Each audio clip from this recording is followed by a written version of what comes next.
नमस्कार, जय हिंद, जय श्री राम दोस्तों। शिवम चौधरी ऑफिशियल में आप सबका स्वागत है। आगे बढ़ने से पहले आप सबसे रिक्वेस्ट है, वीडियो को लाइक कीजिए, चैनल को सब्सक्राइब कीजिए और शेयर करना मत भूलिएगा।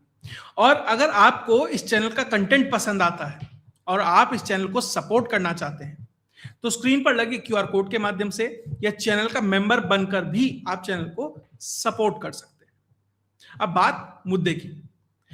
आज तक प्रधानमंत्री नरेंद्र मोदी और अमित शाह के ऊपर एक आरोप लगता आया है कि ये दोनों मिलकर विभाजनकारी राजनीति करते हैं। लेकिन सरकार एक ऐसा कानून लाने जा रही है जिसके कारण भारत नहीं, अमेरिका में सारी पॉलिटिकल पार्टियां एक हो गई हैं। जी हां, जो रिपब्लिकन डेमोक्रेट को देखने को पसंद नहीं करते और जो डेमोक्रेट रिपब्लिकन के साथ नहीं खड़ा होना चाहते, वो दोनों मिलकर ये तय कर रहे हैं कि भारत में जो ये कानून आने वाला है ना, इसको किसी भी हद तक आने नहीं दिया जाएगा। उसके लिए ना ही सिर्फ लॉबिंग चल रही है, बल्कि भारत सरकार के ऊपर एक अप्रत्याशित दबाव बनाने का प्रयास किया जा रहा है। क्या है वो कानून? वो कानून है एफसीआरए। जी हां, फॉरेन कंट्रीब्यूशन रेगुलेशन एक्ट। ये भारत में पहले से कानून है कि भारत में कोई भी एनजीओ अगर विदेश से फंड लेती है तो उसकी कुछ नियमावलियां हैं कि इसी के तहत आप ले सकते हैं, इसी तरीके से ले सकते हैं, इस मद में ले सकते हैं, और इसके टर्म्स एंड कंडीशंस हैं बहुत सारे, और वो समय समय पर बदलते रहते हैं। भारत सरकार ने मार्च के अंदर एक बिल संसद के अंदर रखा, उसमें कुछ और संशोधन करने के लिए। जब इस सरकार ने पिछली बार एफसीआरए के कानून में संशोधन किया था तो उसमें कुछ प्रावधान रखे गए थे कि विदेश से जो भी पैसा एनजीओ के अकाउंट में आएगा वो दिल्ली के एक एसबीआई के बैंक में ही आएगा। ये नहीं कि कोई भी एनजीओ किसी भी बैंक में किसी भी अकाउंट में मंगा लेगी। उन एनजीओ को, सभी एफसीआरए होल्डर एनजीओ को अपना बैंक अकाउंट एसबीआई के उसी ब्रांच में खुलवाना है। और जो पैसा आया है, मान लीजिए 1 करोड़ रुपए आया है, तो उसका 10% ही अपने एडमिनिस्ट्रेटिव एक्सपेंसेस पे खर्च कर सकते हैं। उसके अलावा 90% आपने जिस लिए मंगाया है उसमें आपको खर्च करना है। पहले क्या करते थे, 1 करोड़ रुपए आए, उसमें 80-90 लाख रुपए तो सैलरी में ही चले गए। तो ये कुछ प्रावधान पिछली बार किए गए थे। अब एक नया प्रावधान किया जा रहा है कि कोई भी एनजीओ जिसके पास एफसीआरए का लाइसेंस है, अगर मान लीजिए उसका लाइसेंस सरकार छीन लेती है किन्हीं कारणों से, कि भैया वो जो टर्म्स एंड कंडीशन है जिसके तहत पैसा मंगाया गया था या जो एनजीओ के मेमोरेंडम में लिखा हुआ है वो काम वो नहीं कर रही है, तो सरकार उसका लाइसेंस ले सकती है। किसी अनलॉफुल एक्टिविटी में है तो लाइसेंस लिया जा सकता है, या किसी कारणवश उस एनजीओ का जो लाइसेंस है वो रिन्यू नहीं हुआ, उन्होंने खुद नहीं कराया है, जैसे भी कोई भी कारण से अगर लाइसेंस रिन्यू नहीं होता है तो उस एनजीओ के पास जितनी भी चल अचल संपत्ति है वो सारी की सारी सरकार अपने अधीन ले लेगी। क्योंकि ऐसा बहुत सारे एनजीओ में देखा गया, जब एफसीआरए का लाइसेंस कैंसिल हो गया लेकिन जो प्रॉपर्टी उस पैसे से कमाई गई थी उस प्रॉपर्टी का बेनामी तरीके से इस्तेमाल किया गया, तो उस प्रॉपर्टी का, उस संसाधन का किसी भी तरीके से गलत तरीके से इस्तेमाल ना हो, सरकार ये सुनिश्चित कर रही है। और जैसे ही आपका एफसीआरए लाइसेंस कैंसिल होगा वो सारी प्रॉपर्टी सरकार के तहत आ जाएगी। सरकार उसे किसी मंत्रालय को दे सकती है, किसी एजेंसी को दे सकती है, स्टेट गवर्नमेंट को दे सकती है, उसके रखरखाव के लिए, उसके संचालन के लिए, या पूर्ण रूप से वो उस संस्था को दिया जा सकता है। अभी तक इस सरकार में लगभग 22,000 एनजीओ के एफसीआरए लाइसेंस कैंसिल हुए हैं और 15,000 ने अपना लाइसेंस रिन्यू नहीं कराया है। आप ये सोचिए, इतनी बड़ी संख्या में एनजीओ हैं, उनकी कितनी चल अचल संपत्तियां होंगी जो सरकार अपने अधीन ले रही है। क्यों जरूरी है? क्योंकि जो विदेशों से पैसा आता है वो सिर्फ ये नहीं है कि भैया वो धर्मार्थ के कार्य के लिए आ रहा है। भारत में जिस तरीके से फॉरेन फंडिंग, फॉरेन एड और फॉरेन इंटरफेरेंस, उसके बीच में जो बहुत ही महीन और बारीक लाइन है वो मिटा दी गई है। आप फॉरेन एड भेज रहे हैं लेकिन वो एड फॉरेन इंटरफेरेंस के रूप में भारत के अंदर इस्तेमाल हो रही है। उसके कई उदाहरण हैं। किसान आंदोलन सबने देखा कि किस तरीके से वो फंडेड था। कंडनकुलम डैम, उसके खिलाफ जिस तरीके से विरोध प्रदर्शन हुआ, किन मिशनरीज ने, किन एनजीओज ने किया, सबने देखा। वेदांता का स्टेरलाइट का कॉपर प्लांट था, उसको बंद कर दिया गया। आप ये देखिए, हम भारत नेट एक्सपोर्टर था कॉपर का, अब वो भारत नेट इंपोर्टर बन गया है, अब इंपोर्ट करना पड़ता है। ये कंट्रीब्यूशन था उस स्टेरलाइट का। अभी तमिलनाडु में टाटा का आईफोन की फैक्ट्री है, उसके खिलाफ पूरा प्रदर्शन चल रहा है एनवायरमेंट के नाम पर, और ये हमेशा एनवायरमेंट के नाम पर ये एनजीओ खड़ी होती है। तो किस तरीके से भारत की जो स्ट्रेटेजिक इंपॉर्टेंस वाली चीजें हैं, या भारत जिस तरीके से अपने इकोनॉमिक तरीके से जब आगे बढ़ता है तो इन लोगों को बहुत पसंद नहीं आता। तो एनवायरमेंट के नाम पर, ह्यूमन राइट्स के नाम पर अलग अलग तरीके से वो इंटरफेरेंस क्रिएट होता है, और वो होता है इन एनजीओ के नाम माध्यम से। अभी एक एनजीओ ने बड़ा खेल किया है नक्सल, किस तरीके से नक्सलवाद को प्रमोट करने के लिए, उस पर मैं चर्चा करूंगा अभी। ये उदाहरण है उसका कि किस तरीके से जो फॉरेन फंडिंग होती है इन एनजीओ के माध्यम से, सरकार जब इसके ऊपर क्रैकडाउन कर रही है तो बड़ी दिक्कत हो रही है पूरे वेस्ट के अंदर, और खासकर अमेरिका में जो यूएस पार्टीज हैं वो यूनाइट हो गई हैं सारी, डेमोक्रेट्स, रिपब्लिकन। अभी मार्को रूबियो जब भारत आता है तो सबसे पहले वो ये मिशनरीज ऑफ चैरिटीज में क्यों जाता है? क्योंकि भैया ये एफसीआरए की मार उन सबको भी पड़ने वाली है कि भैया कैपिटल हिल अमेरिका में वो कंसर्न हो रहे हैं कि भैया भारत में ये सब क्या हो रहा है। जब मार्को रूबियो भारत आने वाला था तो उससे पहले कांग्रेसमैन है क्रिस स्मिथ, उसने ऑपेड लिखा था कि भारत को ये एफसीआरए नहीं करना चाहिए। असली दर्द हुआ है वहां। जो भारत सरकार जिस तरीके से स्ट्रेटेजिक ऑटोनॉमी की बात कर रही है और जो धीरे धीरे स्टेप्स ले रही है, पिछले 1-1.5 महीने में जो काम हुए हैं, अमेरिका इसलिए तिलमिलाया हुआ है। आपको क्या लगता है भारत के जो सेलर्स के ऊपर हमला होता है, क्या वो मैसेज नहीं है? बहुत लोग कहेंगे नहीं भाई वो भारत का झंडा नहीं था, उस पे भारत का शिप नहीं था, सब कुछ था। अगर नहीं था तो भारत क्यों उसके लिए अमेरिका से बात कर रहा है कि भैया ये सब मत करो? स्टारलिंक, भारत उसकी एंट्री भारत में बैन कर देता है। ओमान गैस पाइपलाइन भारत बिछा रहा है, ट्रेड डील में डिले हो रही है। अब एफसीआरए कानून, भैया अमेरिका में ये जो पूरा वेस्ट है, जो तंत्र जिसके माध्यम से वो भारत को सब्जुगेट करना चाह रहा था, अब दिक्कत तो हो रही है ना उसे, इसलिए वो बोलेगा। एक साहब हैं, सेनेटर हैं, जेम्स रिश, हेड हैं senate foreign relations committee, important committee है अमेरिका में। क्या कह रहे हैं कि भैया नॉन गवर्नमेंटल ऑर्गेनाइजेशन को जो फंडिंग मिलती है उनके डेली ऑपरेशन इंपॉसिबल हो जाएंगे चलाने। भैया तुम्हें क्यों दिक्कत हो रही है वहां बैठ के? अगर इन एनजीओ को कोई दिक्कत होगी, परेशानी होगी, कोर्ट में जाएंगे, सुप्रीम कोर्ट में जाएंगे, हाई कोर्ट में जाएंगे। और ये कह रहे हैं कि एफसीआरए का जो ये एक्सक्यूज है, ये प्रोसिक्यूशन और हरेसमेंट है यूएस लिंक्ड क्रिश्चियन मिशनरीज के लिए। मेरा एक सवाल है, जो एफसीआरए का कानून आया है वो ये कहता है कि विदेश से कोई भी एंटिटी पैसा लेगी उसके ऊपर रेगुलेशन है। वो क्रिश्चियन ले, हिंदू ले, सिख ले, जैन ले, मुसलमान ले, कोई भी ले, एथिस्ट ले, कम्युनिस्ट ले, कोई भी ले, सबके लिए है भैया। वो उसमें कहीं ये तो नहीं लिखा है कि क्रिश्चियन मिशनरीज लेंगे तो ही दिक्कत होगी। लेकिन इन एनजीओ को जो सालाना हजारों करोड़ रुपए आता है, और उस करोड़ और वो पैसे को किस तरीके से कन्वर्जन में डाइवर्ट किया जाता है, किस तरीके से एंटी नेशनल एक्टिविटीज में कन्वर्ट किया जाता है, किस तरीके से जो कैंपेन चलते हैं उसमें कन्वर्ट किया जाता है, ये कहीं छुपा नहीं है। और वो पैसा भेजने का जो ये एक तरीके से स्पेशल पर्पस व्हीकल उन्होंने बनाया हुआ है, जब इसके ऊपर चोट पहुंच रही है तो इन लोगों को दिक्कत हो रही है। फिर क्या कह रहे हैं? अब देखिए, डेमोक्रेट कह रहा है ये बात रिपब्लिकन ट्रंप के लिए कि डोनाल्ड ट्रंप ने अमेरिकन और उनके जो रिलीजियस फ्रीडम है उसको प्रोटेक्ट करना अपनी प्रायोरिटी बनाया हुआ है। और US will not hesitate to call out countries who violate the internationally recognised human rights of Christians. यानी कि उन देशों का नाम लेने से हम नहीं कतराएंगे जो क्रिश्चियन हैं, उनके ह्यूमन राइट्स का वायलेशन करेंगे। भैया इस पूरे एफसीआरए कानून में कहीं क्रिश्चियन लिखा दिखा दीजिए। दिक्कत आपको यह है कि जिस तरीके से कन्वर्जन चल रहा है पंजाब से लेकर और तमिलनाडु तक। पंजाब में आज ये माना जा रहा है कि 10% से ज्यादा आबादी कन्वर्ट हो चुकी है। Andhra Pradesh, Tamil Nadu, Kerala, north east, demography जिस तरीके से बदल रही है, ये कंसर्न है। आपको पैसा चाहिए, आपको किसी चीज में लगाना है, लगाइए, क्या दिक्कत है? लेकिन जो आपने जिस लिए मंगाया है उस लिए लगाइए। और क्या कंसर्न है कि भैया हम भारत के अपलिफ्टमेंट के लिए पैसा भेज रहे हैं, उसमें रोक लग जाएगी। आपको भारत के अपलिफ्टमेंट की कब से टेंशन होने लगी? आपको कब से यह है कि हमें भारत का अपलिफ्टमेंट करना है?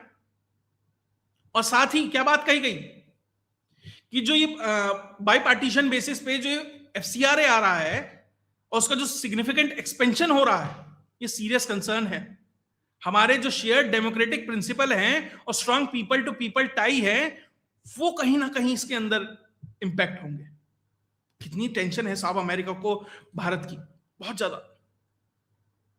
उस अमेरिका को जिसका राष्ट्रपति कहता है कि भारत के प्रधानमंत्री की राजनीति खत्म कर दूंगा, वो अमेरिका जो ये कहता है कि हमारे लिए एक पिट्ठू बनो चाइना के खिलाफ, वो अमेरिका ये कहता है कि भैया हम भारत के शेयर्ड डेमोक्रेटिक प्रिंसिपल हम रखते हैं, लेकिन पाकिस्तान का न्यूसेंस हम क्रिएट करके रखेंगे। वो अमेरिका ये कहता है कि भैया अपना चाबार का पोर्ट बंद कर दो, वो अमेरिका ये कहता है रशिया से तेल मत खरीदो। और उन्हें शेयर्ड डेमोक्रेटिक प्रिंसिपल्स और भारत की बड़ी टेंशन है। तो किस तरीके से हिपोक्रेसी एक्सपोज होती है, बहुत इजी है एक्सपोज करना। भारत में भी Catholic bishops conference of India है, उसने कहा, उस संस्था ने कहा कि भैया लूट और थेफ्ट है हमारे संसाधनों पर। भैया कैसे है? आप एफसीआरए के नॉर्म फॉलो कर रहे हैं, आपका लाइसेंस है वो रिन्यू हो जाएगा, नहीं कर रहे हैं तो नहीं होगा, सिंपल सा कानून है। जब कोई एनजीओ रजिस्टर होती है, कोई संस्था रजिस्टर होती है, तो मेमोरेंडम ऑफ अंडरस्टैंडिंग देना पड़ता है। उसमें आप ये बताते हैं कि मैं ये 10 काम करूंगा, ये 20 काम करूंगा। अगर आपने 20 काम जो गिनाए हैं, आप उसके अलावा 21वां नहीं कर सकते हैं। कानूनन रूप से ये चीजें हैं। आपने कहा मैं हेल्थ पे काम करूंगा, एजुकेशन पे काम करूंगा, सोशल अपलिफ्टमेंट पे काम करूंगा, ठीक है, 3 काम है। अब उसके अलावा आप कोई और काम करेंगे तो साफ सरकार आप पे डंडा चला सकती है। ये कानून है, भारत का कानून है और एफसीआरए से पहले का कानून है और सोसाइटीज एक्ट में लिखा हुआ है। उसमें बस आपकी फंडिंग जो सोसाइटी में आ रही है, उस एनजीओ में आ रही है, उसके रेगुलेशन के लिए एफसीआरए लाया जा रहा है। तो आपको क्या दिक्कत है? दिक्कत यह है आप चौधरी बने हैं, आपको ये लगता है कि भैया जैसे मैं चाहूंगा वैसे होगा, और भारत वो नहीं कर रहा है। इस सरकार से हमेशा से ये प्रॉब्लम रहती थी कि सरकार इंटरनल सिक्योरिटी पे कुछ नहीं करती है। और इंटरनल सिक्योरिटी में 2 आयाम हैं, एक इंटरनली जो लोग बैठे हैं वो न्यूसेंस क्रिएट करें, और एक बाहर से न्यूसेंस आए। और भारत में भी बैठकर जो लोग करते हैं वो बाहर के पैसे पर ही करते हैं साहब। अब जब उसके ऊपर चोट होती है तो दर्द होगा ही, ये तय है। और इसे संघ का एजेंडा बताया जा रहा है साहब। इसके संघ का इससे क्या लेना देना? संसद में कानून पास होगा, वहां से सब कुछ है। एक उदाहरण देता हूं कि किस तरीके से एनजीओ काम करती हैं, क्यों जरूरी है ये एफसीआरए का कानून। एक टिमोथी इनिशिएटिव करके एक संस्था है, उसने पिछले 6 महीने में यूएपीए में वो ऑर्गेनाइजेशन और 6 लोग यूएपीए के तहत उनको एक तरीके से बुक किया गया है। उन्होंने पिछले 6 महीने में, यानी नवंबर 2025 से लेकर अप्रैल 2026 तक लगभग 92-93 करोड़ रुपए, यानी लगभग $1 लाख, उससे ज्यादा ही, 92-93 करोड़ रुपए अलग अलग यूएस डेबिट कार्ड के माध्यम से वो निकाले गए। भैया आप मान लीजिए किसी एनजीओ में पैसा डलवाते, किसी बैंक में पैसा डलवाते और उसे विड्रॉ करते।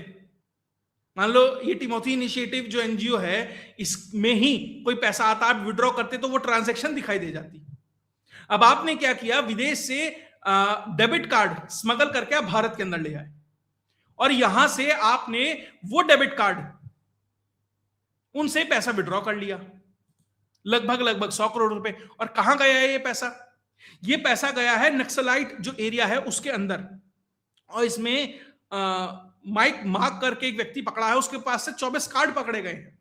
उसने कहा कि लगभग 1000 से ज्यादा कार्ड और हैं जो अलग अलग जगह बांटे गए और बाकायदा उन्हें नाम दिया गया, NE1 यानी नॉर्थ ईस्ट 1, NE2 यानी नॉर्थ ईस्ट 2, साउथ इंडिया 1, ऐसे करके अलग अलग कार्ड्स पकड़े गए हैं। पूरा उनका बंच बनाया हुआ है कि भैया ये 10 कार्ड नॉर्थ ईस्ट इंडिया 1 के लिए, ये 20 कार्ड नॉर्थ ईस्ट इंडिया 2 के लिए, साउथ इंडिया के लिए 100 कार्ड। इस तरीके से वो डिस्पैच किए गए और उनसे पैसा निकाला गया। ऐसा लगे कि भैया कोई टूरिस्ट भारत आया था, उसने अपने काम के लिए पैसा निकाल लिया होगा,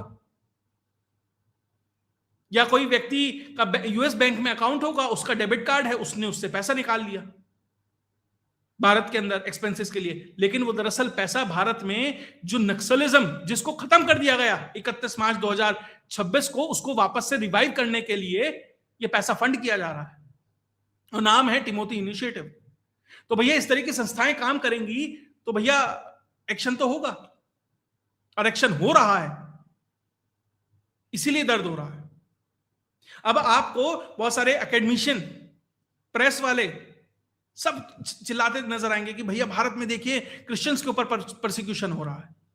जब ओबामा भारत आया था तो किन्हीं चर्चेस के अंदर चोरी हो गई थी, चोरी की घटना, तो कुछ कांच वांच टूट गए थे, तो कहा गया कि देखिए चर्चेस पे हमला हो रहा है, क्रिश्चियन इस देश में सुरक्षित नहीं है। साहब, इस देश में एक क्रिश्चियन महिला ने राज किया और यह सुनिश्चित किया कि उसके नीचे के मुख्यमंत्री भी क्रिश्चियन हो, और 10 साल इस देश ने उससे झेला है। तो कहां क्रिश्चियन प्रोसिक्यूशन है?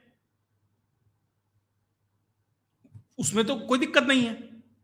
लेकिन अब आपको ये पूरा का पूरा खलियर खैराती गैंग कूद के दिखाई देगा कि देखिए भारत में बड़ी दिक्कत है क्रिश्चियन को, एक छोटे छोटे कोई घटनाएं घटित होंगी। भैया 100 करोड़ का 150 करोड़ का देश है, 2, 4, 5, 7, 10 घटनाएं कहीं भी हो सकती हैं।